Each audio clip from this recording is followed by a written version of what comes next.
This episode was suggested by Colin Pounds. Thank you for your patience. I wanted to time this episode perfectly, because exactly 5 years ago today, I made my first Derby profile ever on Master Fencer. And to celebrate, let's go over this year's other Japanese imports and invitee.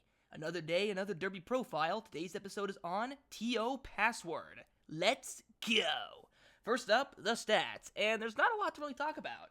He's run 2 times, he's won both of them, and has earned just over $163,000, most definitely the least experienced horse in this field.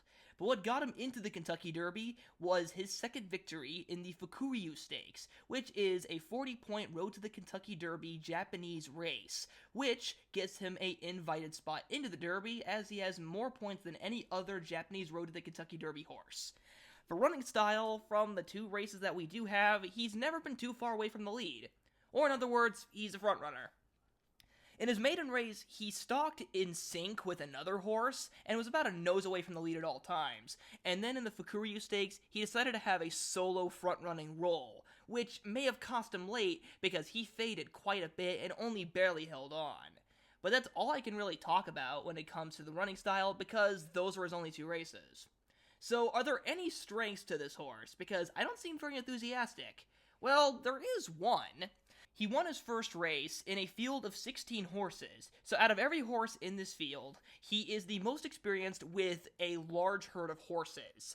So that's not going to be an issue. He can deal with the swarm of the 20 horses, at least by experience, the best out of any other horse in this race. And I'm sorry, that's all I got. This horse really does not look good. Historically, no horse has won the Kentucky Derby off of just 2 previous starts since Leonidas in 1883. That is a long time.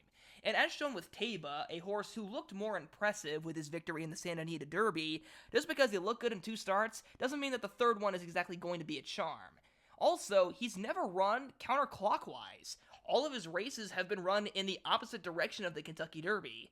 Now, that's not a death sentence, but every other horse in this field will have that experience over him. And that's such a minute and basic thing. Imagine all the other stuff that all these other horses have over him. And to make matters worse, his victory in the Fukuryu Stakes wasn't exactly the most impressive, as he only barely won the race and was nearly caught late by a late flying horse. And that was at 1 1/8. What's going to happen at 1 1/4? Can he even stay that long?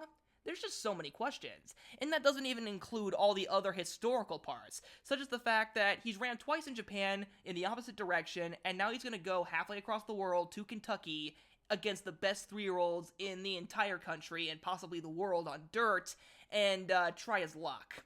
There is just so much against this horse. He's a lightly raced, somewhat lucky racehorse who now has a chance to run in the Kentucky Derby. I wish him luck, but I really could not see a horse who looks any worse in this Derby field than him.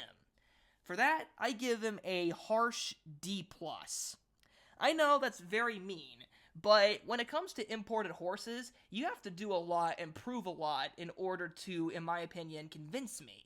Which is how Forever Young was able to do it, dealing with tons of traffic trouble, being undefeated in 5 starts against international competition and not just Japan, and winning with multiple different running styles.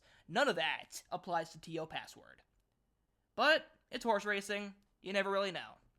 Hope you guys enjoyed this episode of Derby Profile. Comment down what other horses I should cover, and I will see you guys next time.